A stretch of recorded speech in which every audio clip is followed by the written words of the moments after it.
લીધો એટલે માણસ સુખી થઈ ગયો. બહુ કષ્ટ છે, બહુ દુઃખ છે એ જીવાત્માને. સૌથી પહેલા ભગવાન પોતાની માતા દેહૂતીને કહે છે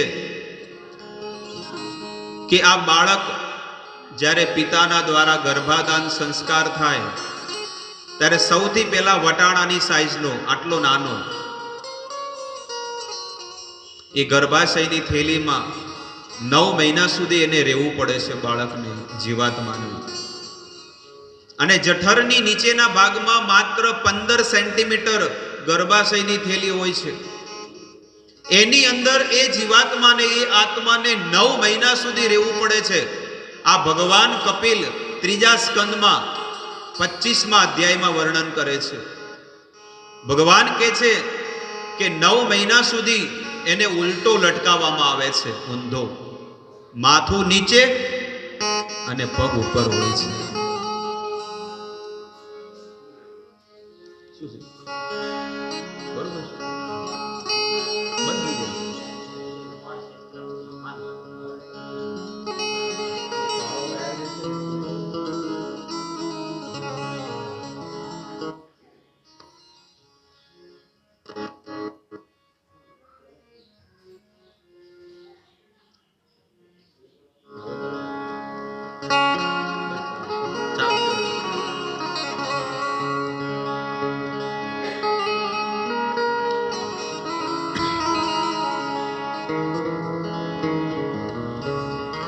9 મહિના સુધી એ બાળકને ગર્ભની અંદર રહેવું પડે છે.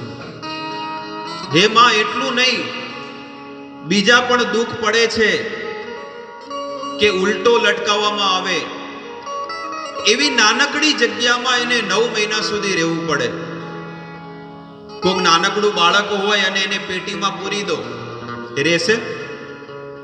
કે ભાઈ 5 મિનિટ સુધી આ સૂટકેસમાં હું તને રાખું છું અને જ્યારે બહાર નીકળીશું તને કેડબરી, ચોકલેટ, નૂડલ્સ, ઘણી બધી વસ્તુ આપીશ, તમારી વસ્તુ તમને મુબારક, મારે નથી જવું.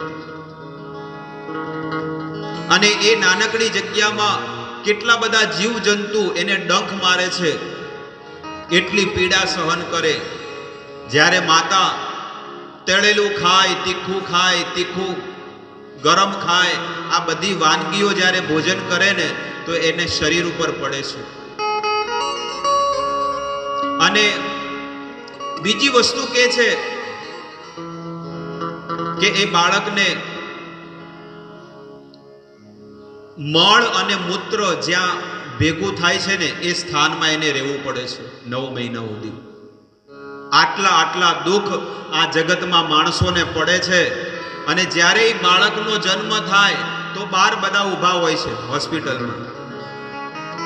જેવો બાળકનો જન્મ થાય એટલે બાળકની પહેલી પ્રક્રિયા શું છે? રડે છે. અને સંસારના માણસો આપેલું, जब तुम इस जग में आए तो तुम रोए और जग हंसे, कुछ ऐसी करनी कर चलो कि तुम हंसते हंसते जाओ और जग रोए. હસતા હસતા જાઓ. આ તો છેલ્લે બધા રોતા રોતા મરે અને પાછળ એની પાછળ ઊભા હોય ઈ રોવે. અને જેટલા આંસુ પડે એટલો એને મળ અને મૂત્ર એને ખાવું પડે છે.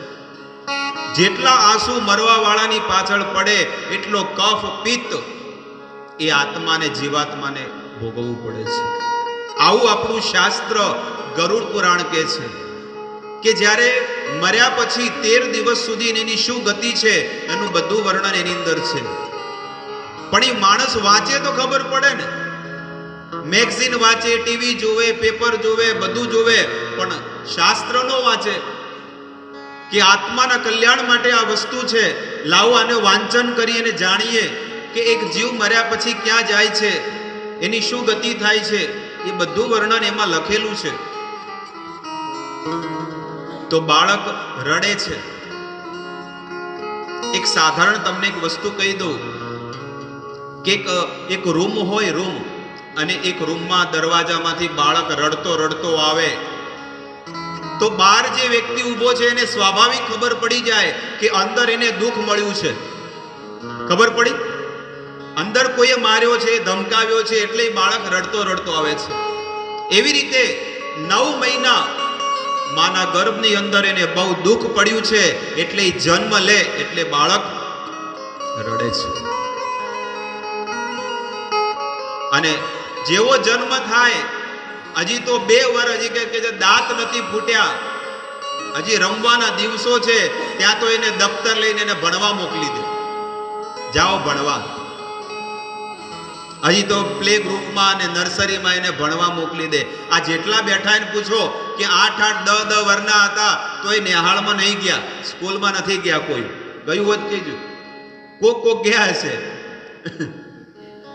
એ 10 વર્ષે 12 વર્ષે, બાકી બધા મારી જેમ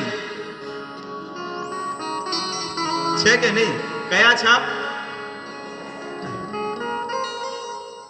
પણ તોય જીવન પૂરું થઈ ગયું કે નહીં? થયું કે ન થયું? બોલો. વિચાર કરવા જેવો. લોકોની કેટલી ચિંતા છે. બિચારા છોકરાને એટલું પ્રેશર આપે ને આમ જબરજસ્તી. ખબરદાર છે જો રમવા ગયો તો, ખબરદાર છે તો નીચે ગયો તો ટાટિયા ભાગી નાખીશ. બોલો બિચારો શું કરે?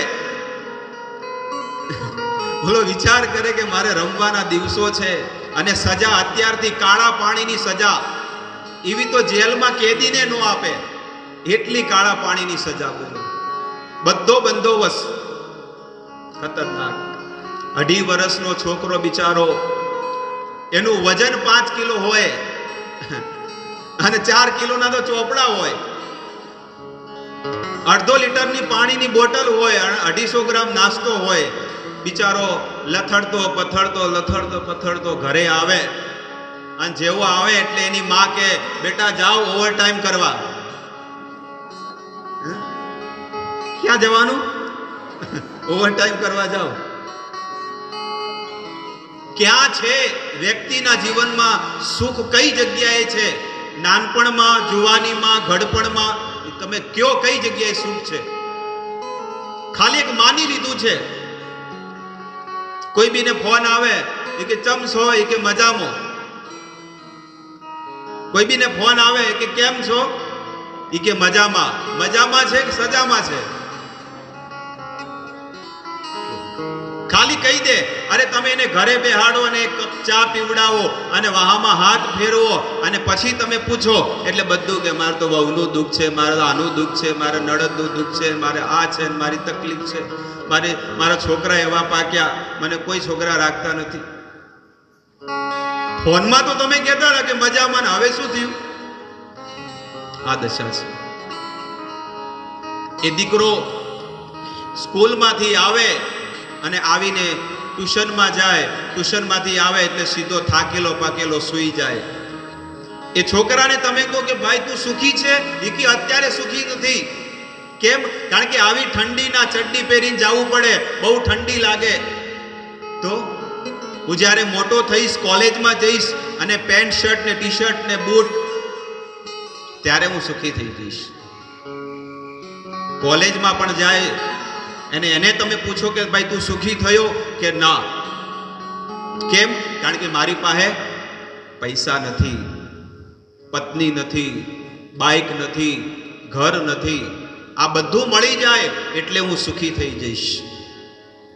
અને સંસારની કદાચ એ પણ વસ્તુ માણસને મળી જાય તો પણ એ માણસ દુખી જ હોય છે. આખું જીવન વિતાવી દે પણ તો એને દુઃખ સિવાય કાંઈ મળતું નથી. એટલે ભગવાન કપિલ કહે છે કે સુખ ભગવાનના ભજનમાં છે.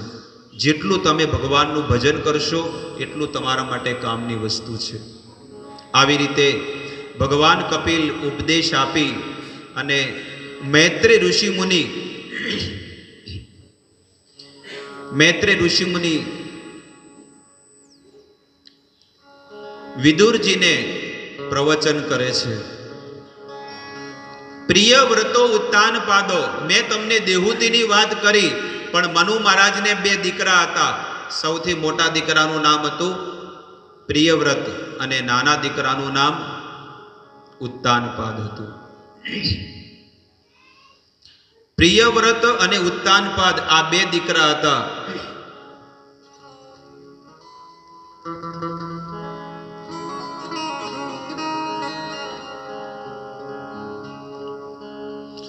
બંને દીકરા પિતાના આદેશથી બહુ સુંદર રાજપાટ કરવા માંડ્યા. પ્રિયવ્રતની કથા પછી કે છે અને ઉત્તાનપાદની કથા પહેલા કે છે. હકીકતમાં મોટા ભાઈની કથા પહેલા કેવી જોઈએ? તો સુખદેવજીએ કેમ પહેલા નાના ભાઈની વાત કરી? કારણ કે એમના કુળમાં ઉત્તાનપાદનો જે દીકરો છે ને એ ભગવાનનો શુદ્ધ ભક્ત થયો, જેનું નામ ધ્રુવ મહારાજ પડ્યું. ધ્રુવ મહારાજનું ચરિત્ર કે રાજા ઉત્તાનપાદ એમને 2 પત્ની હતી. હકીકતમાં રાજાને કોઈ બીજા વિવાહ કરવાની ઈચ્છા નહોતી, પણ એમનો વંશ અટકી ગયો હતો. એટલા માટે સુનીતિએ કીધું કે તમે બીજા વિવાહ કરો. જ્યારે રાજાએ બીજા વિવાહ કર્યા અને વિવાહ કરીને પોતાના મહેલમાં આવ્યા, ત્યારે એમની મોટી પત્ની છે ને એમની આરતી ઉતારે છે કે આવો ઘરમાં. એમની રાણી કે છે, નવી રાણી કે છે કે આ કોણ છે? એ કે મારી મોટી પત્ની અને તમારી મોટી બેન, મારી પહેલાની જૂની પત્ની અને તમારી મોટી બેન છે. તો રાજા હજી વય નથી ગયું, હજી મેં ઘરમાં પગ નથી મૂક્યો, પહેલા તમે નિર્ણય કરી લો કે આ રહેશે કે અથવા તો હું રહું. ત્યારે સુનીતિ એ ઘર છોડીને જતી રહે છે જંગલમાં, અને એને કોઈ સુવિધા નથી આપતા. એટલું એનું જીવન બહુ દુઃખમય બની ગયું. અને ઓલી સુરુચિ એ મહેલમાં જઈને રહે છે. સંસારના માણસો ઘણી વખત આવો વિચાર કરે છે કે આટલું બધું ધન મને મળ્યું ને અચાનક કેમ જતું રહ્યું? કારણ કે બધા જે દિવસો એક સમાન નથી હોતા. સંતો કે છે સબ દિન હોત નૈક સમાન, सब दिन होत न एक समान, सब दिन होत नैक समान, सब दिन होत न एक समान. एक दिन राजा राज हरिचंद, एक दिन राजा राज हरिचंद्र, एक दिन राजा राज हरिचंद, एक दिन राजा राज हरिचंद्र, संपत्ति मेरु समान, होत नैक समान. सब दिन होत न एक समान, हे सब दिन होत नैक समान. सब दिन होत न एक समान. રાજા હરિશ્ચંદ્ર આખી પૃથ્વીના રાજા હતા, પણ એક દિવસે સવારમાં બ્રહ્મ મુહૂર્તમાં જ્યારે એમને એક સપનું જોયું કે મેં આખી પૃથ્વી વિશ્વામિત્રને દાનમાં આપી દીધી. સવારમાં જ્યારે વહેલા ઉઠ્યા ત્યારે રાજા વિચાર કરે છે કે આટલું સુંદર સ્વપ્ન મને આવ્યું છે, નિશ્ચિત આમાં કંઈક ભગવાનની ઈચ્છા હશે. એટલે પોતાના મંત્રીને બોલાવ્યા અને કીધું કે તમે રાજા, તમે વિશ્વામિત્રને બોલાવો, મારે આખી પૃથ્વી એમને દાનમાં આપી છે. મંત્રી દ્વારા વિશ્વામિત્રને બોલાવવામાં આવ્યા અને વિશ્વામિત્રને રાજા બધી વાત કરે છે કે હે ગુરુદેવ, આજે મેં સપનામાં આ આખી પૃથ્વી મેં તમને દાનમાં આપી દીધી. અને હકીકતમાં આ આપણું રહેવાનું નથી. જ્યાં સુધી આપણી પાસે તાકાત છે, વર્ચસ્વ છે, આપણા હાથમાં છે, એને આપણે સારી જગ્યાએ યુઝ કરી શકીએ છીએ.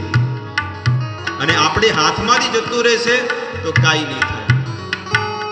એટલે હું તમને પ્રણ સંકલ્પ કરીને હાથમાં ગંગાજળ લઈને કહે છે કે આ આખી પૃથ્વી હું તમને દાનમાં આપું છું. એમને દાનમાં આપે છે. વિશ્વામિત્ર કહે છે કે તમે દાન તો આપ્યું, પણ મારે દક્ષિણા પણ જોવે છે. શું જોવે છે? મને 10 સોનાની મુદ્રાઓ આપો. સિપાહીઓ જાઓ, જલ્દીથી 10 સોનાની મુદ્રાઓ લઈને આવો. જેવા સિપાહીઓ જાય છે ત્યારે વિશ્વામિત્ર કહે છે કે સાવધાન રાજા, હમણાં તો તમે આખી પૃથ્વી મને દાનમાં આપી દીધી, તો આજે આ સોનાની મુદ્રાઓ જે છે આ પૃથ્વીની બહારની થોડી છે. એટલા માટે તમે પૃથ્વીની બહાર જાઓ અને તમે દાન આપો, દક્ષિણા આપો. કઈ જગ્યાએ જાઓ?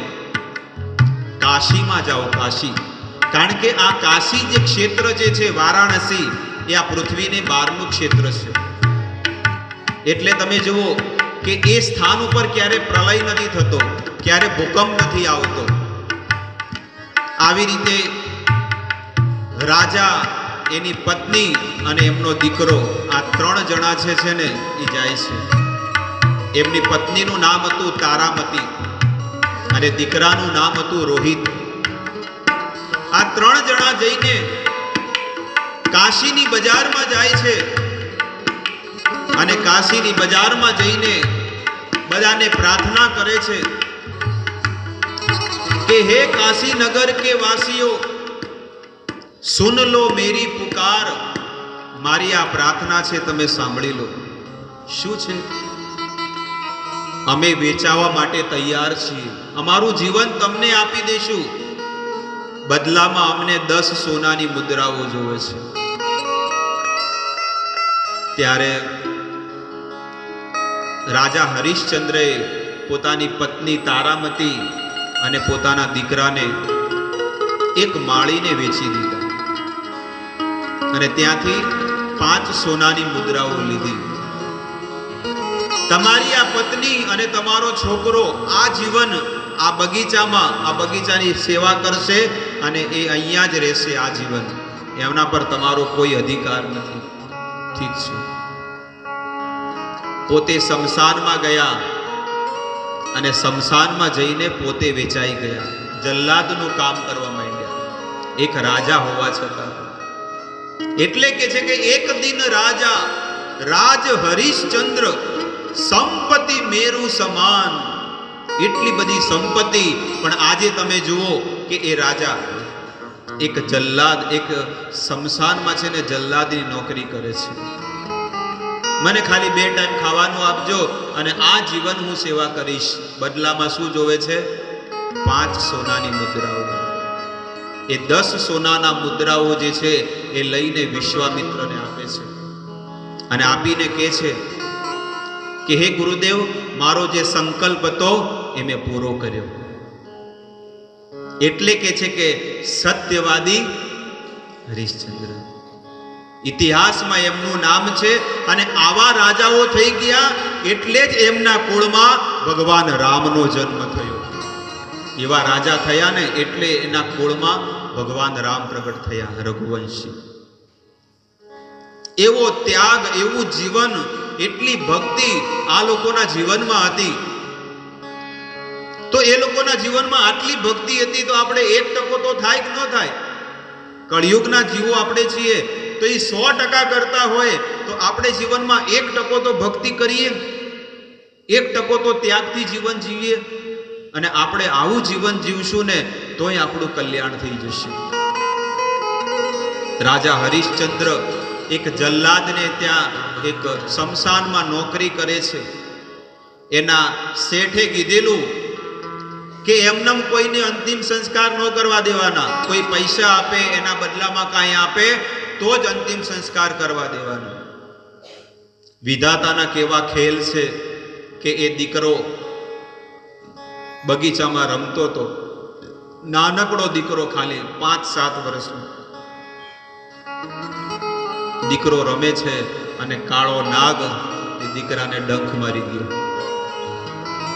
તરત જ એ દીકરો મરી ગયો, મોઢામાંથી ફેણ નીકળ્યું.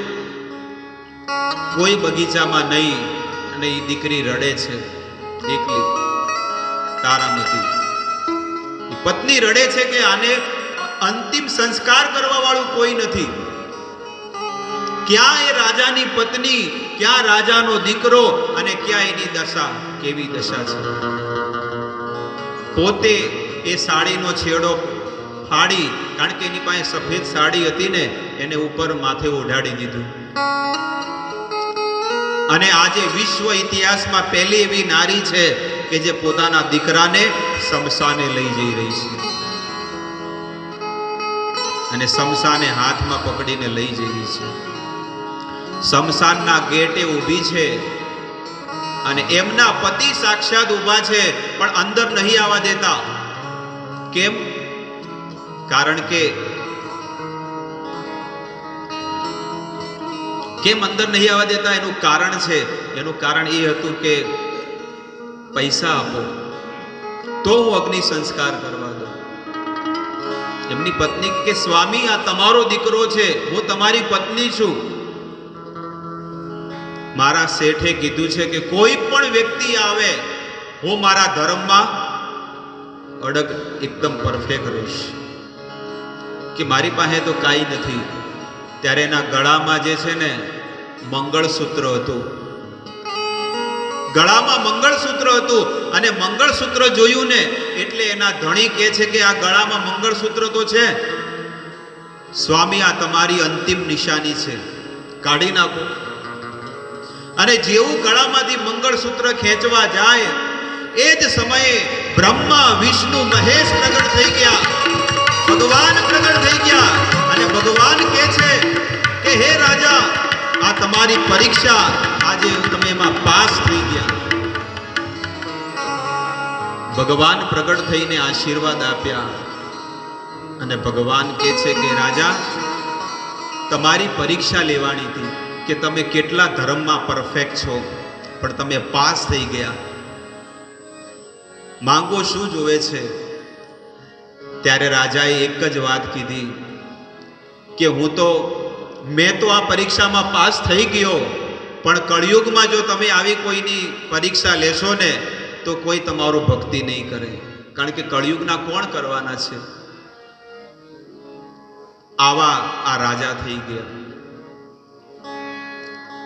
તો સુનીતિને હું તમને વાત કરતો હતો કે ક્યાં સુનીતિ એક રાજાની પત્ની હતી, પણ એક જ મિનિટમાં જંગલમાં ધકેલી દીધી.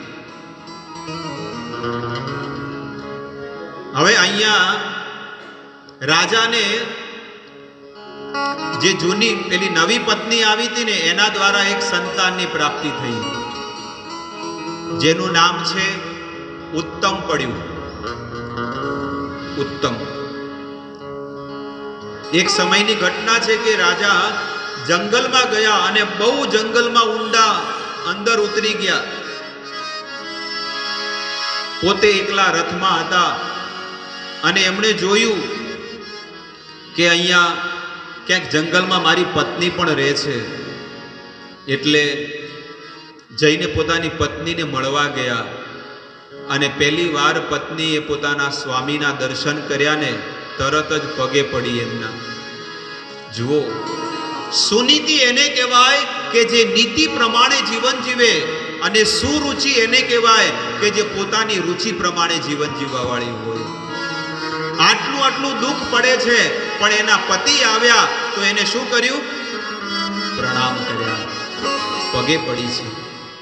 ન કે બીજું ન બોલે વધારાનું, પહેલાની વાતો ન ચાલુ કરી દે કે તમારામાં ફોલી ખાવા નહીં, આ છે તે છે, તમે એક શબ્દ બોલ્યા નહીં.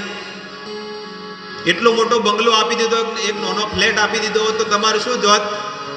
આવું બધું કહી શકતી હતી, પણ એક શબ્દ ન બોલું, કારણ કે એના મા બાપે એવા સારા સંસ્કાર આપેલા છે કે પતિની શરણમાં રહી અને પતિ જેવી રીતે રાખે, જેટલું સુખ એની અંદર હોય.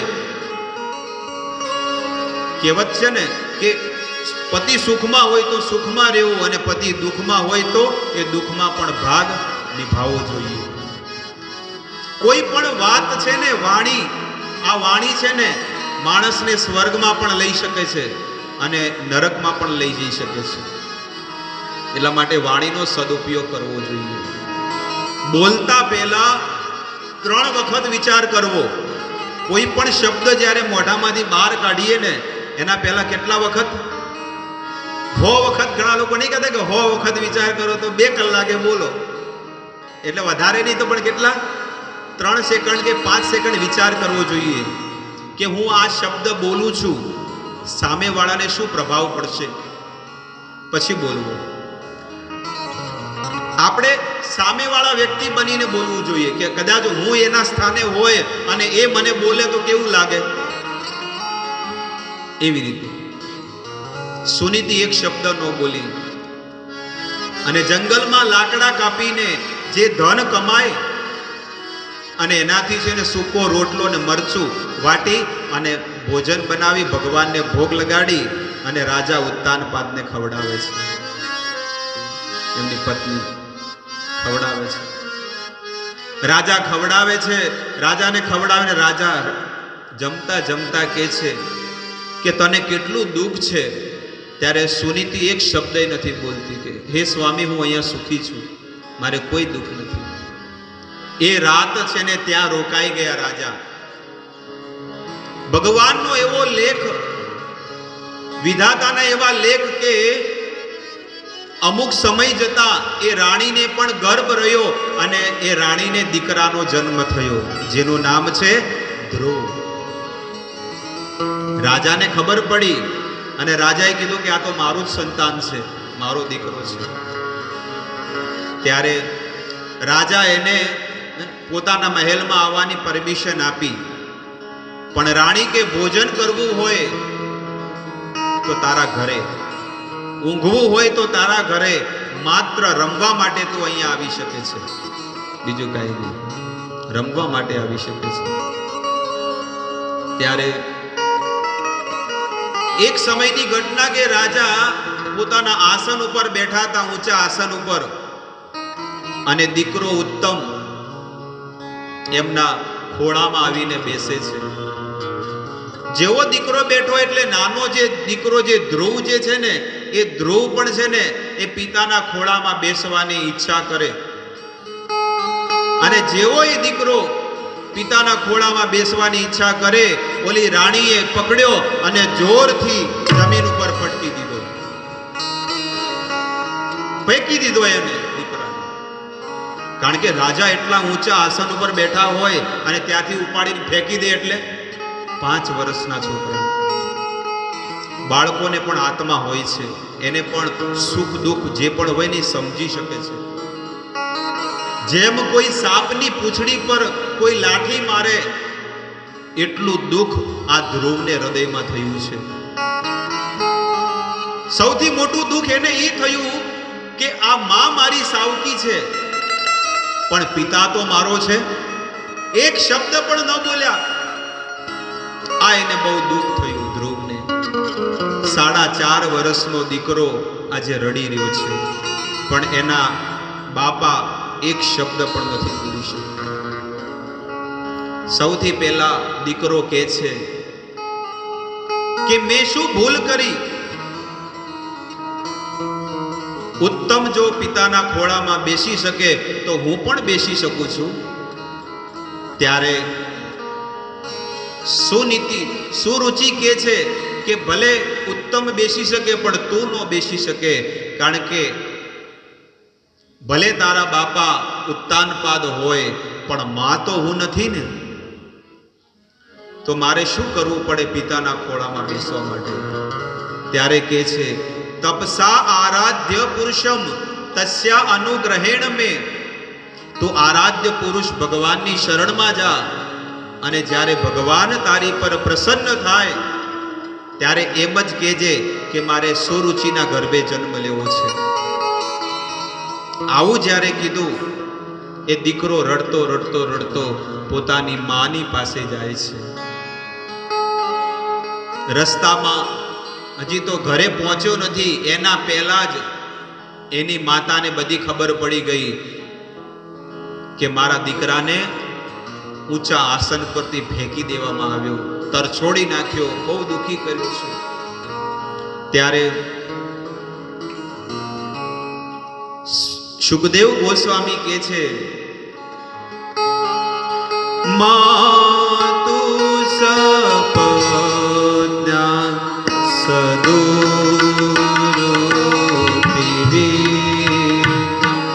માતુ સપન્યાસ ગુરુકી હિતવેદ શ્વાસન રુષાદંડ તો યથાહી સ્વસેનારૂપા દંતો હતુ યથાહિ હિત્વામિષંતં જગતં સન્નવાચં જગામમાતુ પ્રસન્નં સકાશં. એ ધ્રુવ, નાનો દીકરો ધ્રુવ જ્યારે માતાની પાસે આવ્યો અને માતાને કહે છે કે હે માં, હું જ્યારે મહેલમાં ગયો રમવા, એટલે મારી માતા સુરુચિએ મને ધક્કો મારીને ફેંકી દીધો. હે માં, કે એમાં મારો શું વાંક છે? મને કેમ આટલું દુઃખ પડે છે? શા માટે? ત્યારે એની માં પણ રડે છે અને દીકરાને ઉપદેશ આપે છે કે બેટા, તારો કોઈ વાંક નથી, મારોય કોઈ વાંક નથી. આ આપણા બંને અભાગ્યાના કર્મનો વાંક છે. આપણા ભાગ્યમાં દુઃખ લખેલું છે, એટલે આપણને દુઃખ મળી રહ્યું છે. એટલા માટે તું એમ વિચાર કરે છે કે સુરુચિએ મને દુઃખ આપ્યું છે, એને નથી આપ્યું. દુઃખ તો આપણા કર્મ પ્રમાણે આપણને મળ્યું છે.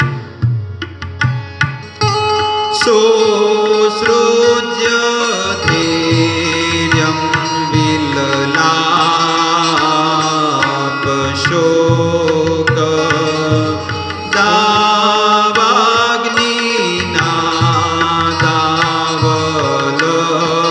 દાવાગ્નિનાદાવલતેવ બાલા વાક્યં સપન્યા સ્મરતિ ઈશ્વરોજ શ્રીયાદૃશા કલામુઆ તીર્ધમ સ્વસંતિ વૃજિનસ્ય પારમ પશ્યન્તિ બાલક માહબાલા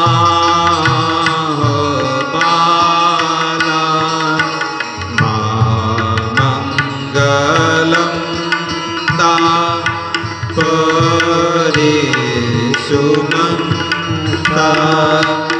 ઓમ તે જનોય દુઃખ સસ્તત. ધ્રુવ મહારાજ પોતાની માતાને જ્યારે આ વાત કરે છે, ત્યારે દીકરો ધ્રુવ કહે છે કે આટલું આટલું કષ્ટ આપણા જીવનમાં શા માટે પડે છે? અત્યારની માતા હોય ને તો છોકરાને સમજાવી દે કે બેટા મોટો થઈને બતાડી દેજે. અત્યારની માં હોય તો શું કે, તું મોટો થાય ને એટલે બતાડી દેજે. અત્યારે જીમખાનામાં જતો રહે, કરાટેમાં જતો રહે, અને મોટા થઈને એ તારી માં એને સમજાવી દેજે. પણ નહીં, સુનીતિ એવા સંસ્કાર નથી આપતી. સુનીતિ એને સારા સંસ્કાર આપે છે. તારી જે સોદેલી માં સુરુચિએ તને કીધું ને કે તું ભગવાનનું ભજન કર, નિશ્ચિત ભગવાન જ તને બધું આપશે, એટલે તું પણ ભગવાનની ભક્તિ કરવા જા. જો એક માતા 5 વર્ષના બાળકને જંગલમાં મોકલે છે ભજન કરવા માટે, આપણે તો 12 વર્ષનો 15 વર્ષનો થઈ જાય તો દૂધ લેવાય ના મોકલે. 12 વર્ષે ઓખા જેવો, બોલો ના બાપ મારો લાડકવાયો, મારો દીકો દૂધ લેવા કઈ નીચે ન જવા દે, બોલો. અને ઈ 4.5 વર્ષના બાળકને, જે સતયુગની વાત છે, જંગલમાં મોકલી દીધો. માં હંમેશા એને કહેવાય કે જે પોતાના દીકરાને ધર્મમાં લગાડે, ભક્તિમાં લગાડે. અને એ માતા પોતાના દીકરાને ઉપદેશ આપે છે, પ્રવચન આપે છે. જય શ્રી કૃષ્ણ.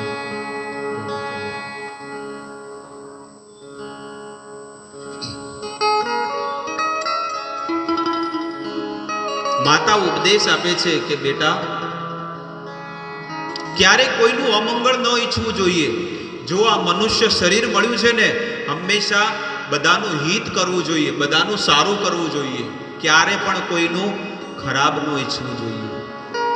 ત્યારે ઉપદેશ આપે છે કે તને એમ લાગે છે કે તારી માતાએ તને દુઃખ આપ્યું છે, કે હકીકતમાં માતા કઈ દુઃખ આપતું, માતાએ કઈ દુઃખ નથી આપ્યું. આપણા કર્મમાં આ દુઃખ લખેલું છે, એટલા માટે આપણને મળ્યું છે. આપણે મોલમાં જઈએ, ખબર છે, હવે તો મોલમાં શાકભાજી પણ મળે. તમે કદાચ શાકભાજી લેવા કોઈ ગયું હોય તો ફ્રી હોમ ડિલિવરી આપે છે ને. તમે આમ કીધું હોય કે ભાઈ આટલી સામાન લઈ જાઓ, તમને ફ્રી હોમ ડિલિવરી આપશે. હવે તમે રીંગણા, ટમેટા, બટેટા, ઘણી બધી વસ્તુઓ લીધી અને સીલ પેક પાર્સલ કર્યું, તમારા હાથેથી તમે સીલ પેક કર્યું છે, અને ઓલો ડિલિવરી કરવા વાળો તમારા ઘરે આવે અને શાકભાજી જ્યારે તમને આપે, એમાં ટમાટા ફૂટી ગયા હોય, બટાકા હળેલા હોય, રીંગણા ખરાબ હોય, અને તમે એને લાફો મારી દીધો, તો શું છે આ સારી વાત છે, ખોટી વાત છે? એ રીંગણા, બટેકા, ટમેટા જે પણ લીધું એ કોણે લીધું? આપણે લીધું. એને સીલ પેક કોણે કર્યું? આપણે કર્યું. બિલ કોણે ચૂકતે કર્યું? આપણે કર્યું. ઓલો વ્યક્તિ જે ડિલિવરી કરવા વાળો છે, એ તો મફતમાં આપણો સર્વિસ આપે છે.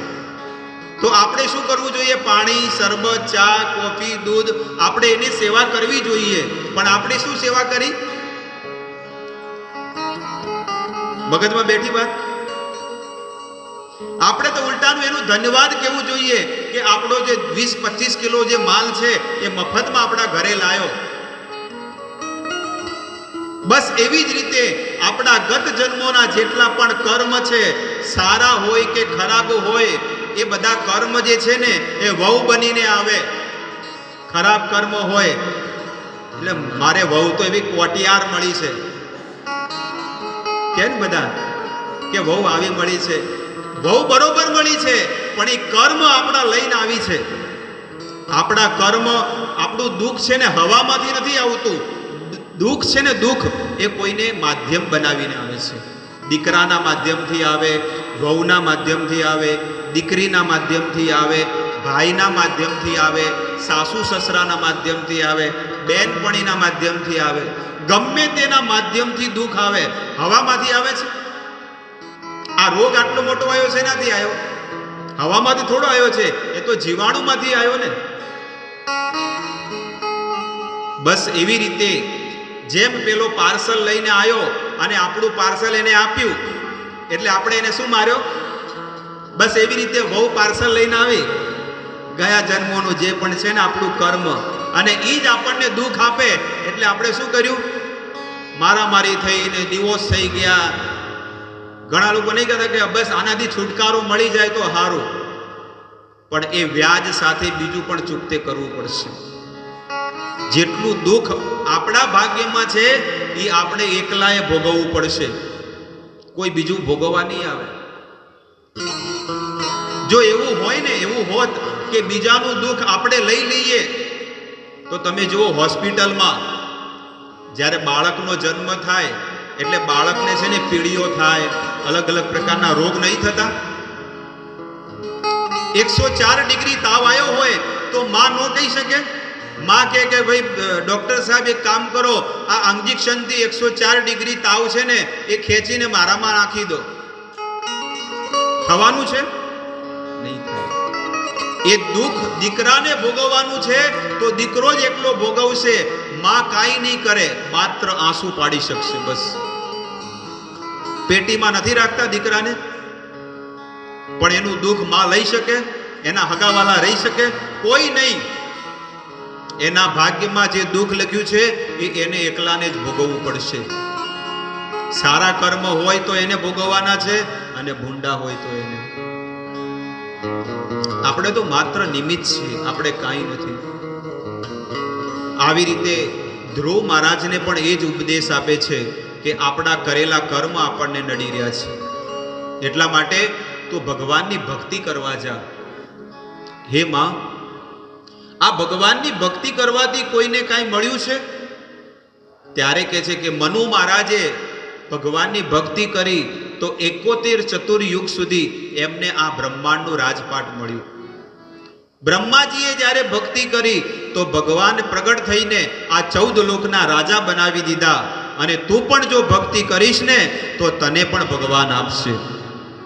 આવી રીતે ધ્રુવ મહારાજ જંગલમાં જાય છે, અને જંગલમાં જઈને ભગવાનનું સ્મરણ કરવાની, ભક્તિ કરવાની ઈચ્છા હોય છે એમની.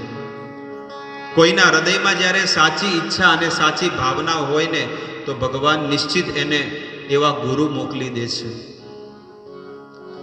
ધ્રુવની સાચી ઈચ્છા હતી એટલે ભગવાને નારદ મુનિને કીધું કે હે નારદ, જાઓ, મારો એક ભક્ત આજે ઘરેથી નીકળ્યો છે અને તમે એને ગુરુ બોધ આપો, એને સાચો ઉપદેશ આપો.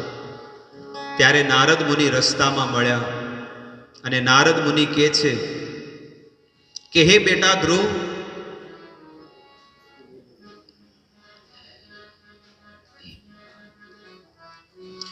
નારદ ઋષિ મુનિ કહે છે કે હે બેટા ધ્રુવ, તમે આટલી નાની ઉંમરમાં ક્યાં જાઓ છો? આ તો રમવાના દિવસો છે. ત્યારે ધ્રુવ કહે છે કે હું તો ભગવાનની પ્રાપ્તિ કરવા જાઉં છું જંગલમાં. નારદ ઋષિ મુનિ કહે છે કે આ તો રમવાના દિવસો છે નાનપણમાં, અને આવી નાની ઉંમરમાં તમે ભગવાનની પ્રાપ્તિ કરવા જાઓ છો. ત્યારે ધ્રુવ મહારાજ કહે છે કે તમારે મને સદ ઉપદેશ દેવો હોય તો તમે મને આપો, ન કે હું મારા માર્ગે જાઉં છું. ધ્રુવ મહારાજને કહે છે કે તારા જે પિતા જે છે ને એ મારો શિષ્ય છે. તને એવું લાગતું હોય ને કે મારે પિતાની ગાદી જોવે છે, હું તને રાજા બનાવી દઈશ. ત્યારે ધ્રુવ મહારાજ કહે છે કે મારે પિતાના ગાદી પર નથી બેસવું, મને તમે સદ ઉપદેશ આપો કે મને ભગવાન ક્યાં આગળ મળશે. ધ્રુવ મહારાજ ભગવાનની ઈચ્છા છે પ્રાપ્ત કરવાની, પણ નારદ મુનિ પરીક્ષા લે છે. પ્રહલાદ મહારાજને કહે છે કે કૌમાર આચરેત પ્રાજ્ઞો, નાનપણથી ભજન કરો. અને આ ધ્રુવ મહારાજને શું કહે છે? ઘરડા થાવ એટલે ભજન કરજો. કેમ?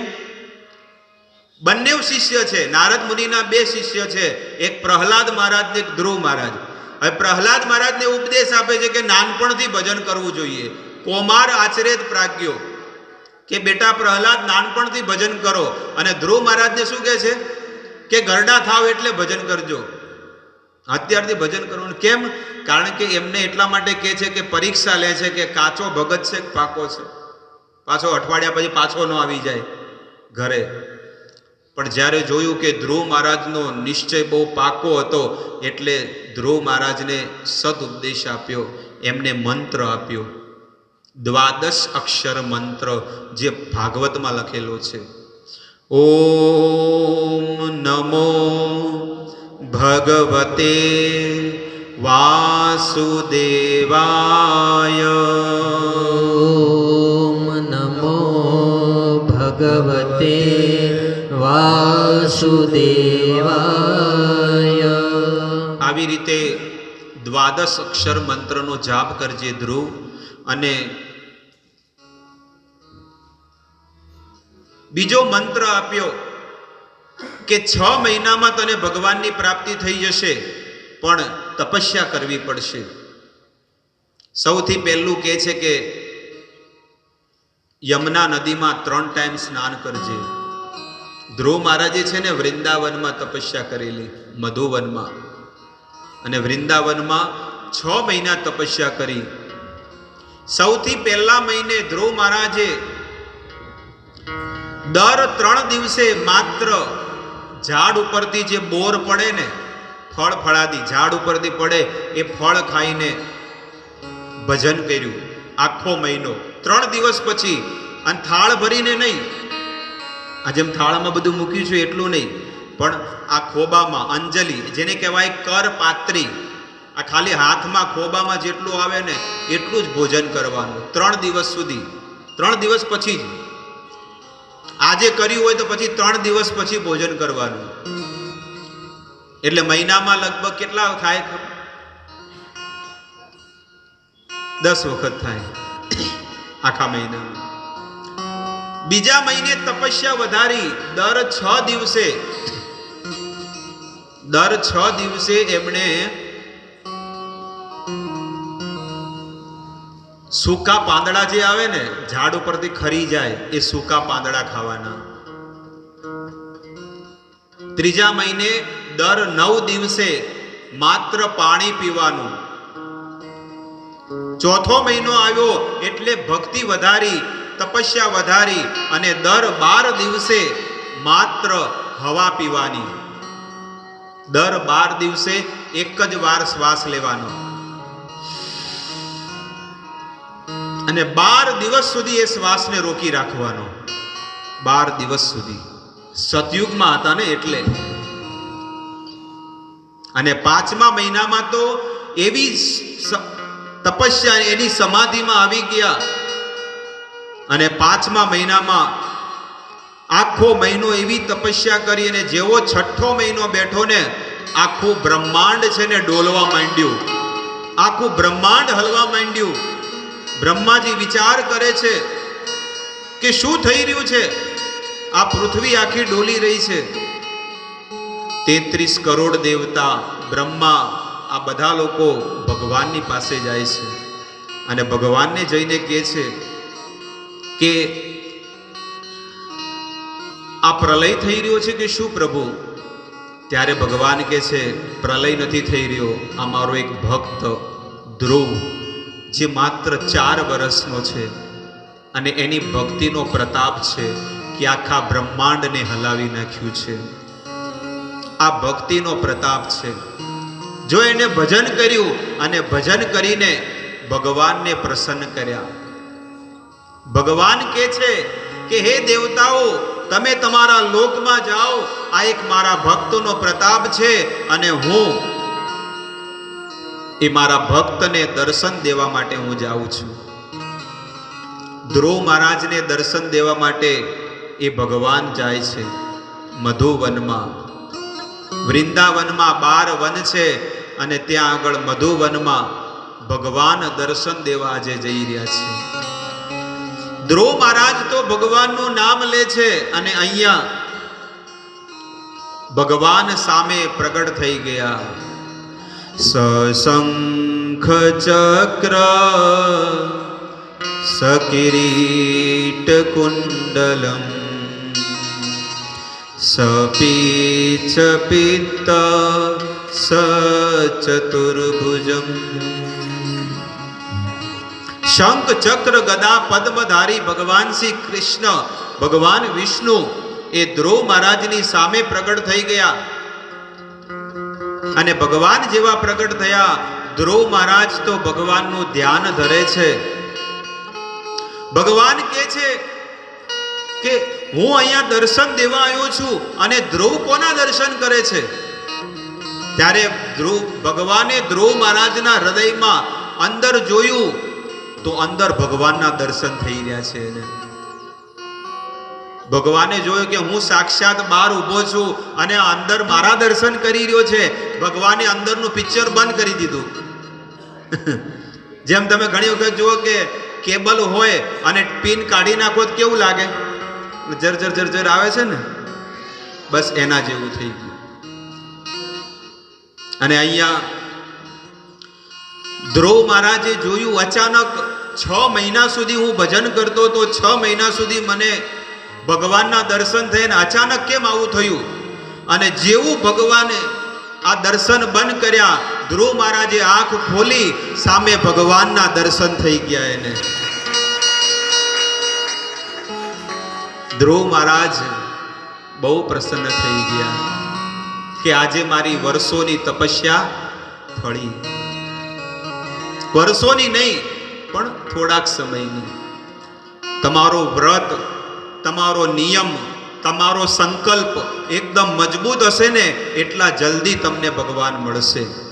અને વ્રતમાં, તપસ્યામાં, ભક્તિમાં હજી ઉણપ હશે ને તો હજી બહુ સમય લાંબો લાગશે. એટલા માટે દ્રઢ સંકલ્પ કરવો જોઈએ, ભક્તિમાં બહુ આગળ વધવું જોઈએ. શરીરમાં ભલે દુઃખ પડે પણ નિત્ય નિરંતર ભગવાનનું ભજન કરતું રહેવું જોઈએ. કાંઈક ને કાંઈક કાર્ય કરતું રહેવું જોઈએ ભક્તિના.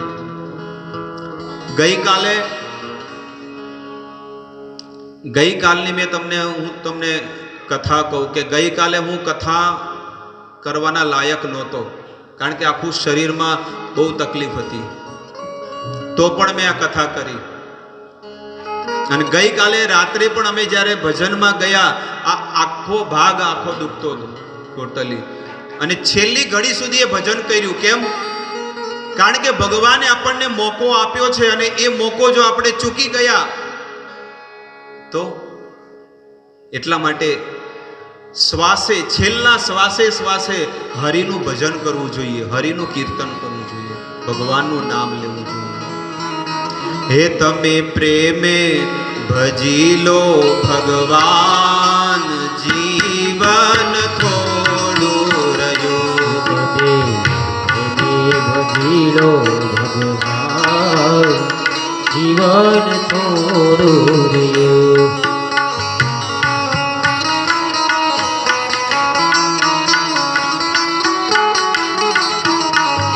હે તમે કીધેલા બોલ હવે ભૂલી ગયા. તમે કીધેલા કોલ બધા ભૂલી ગયા.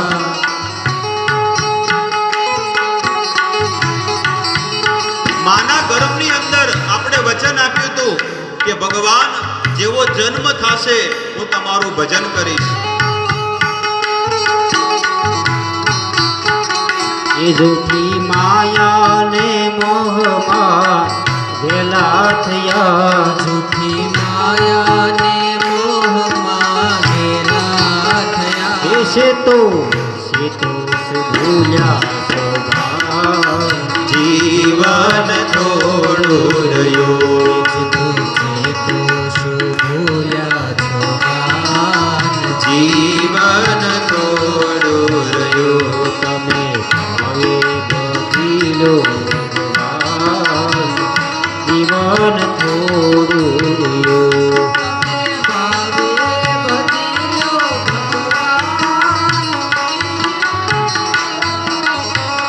એ બધા આળસમાં દિવસો વીતી જશે.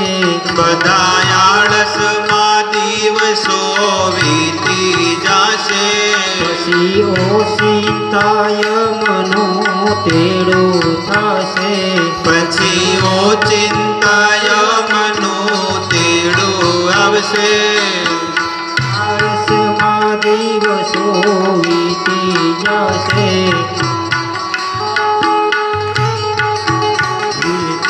જશે પછી ઓચિંતાય મનો પછી ઓશિંતાય મનો તેડું થશે નહીં ચાલે તમારું તોફાન જીવન થોડું હે નહીં ચાલે તમારું તોફાન જીવન થોડું રહ્યું હરિ બોલ